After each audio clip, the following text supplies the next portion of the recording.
உள்ளத்தின் கதவுகள் கண்களடா, இங்கே உறவுக்கு காரணம் பெண்களடா.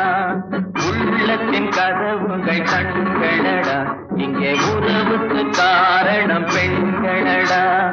உள்ளத்தை ஒருத்திக்கு கொடுத்து விடு, அந்த ஒருத்தியை உயிராய் மதித்து விடு.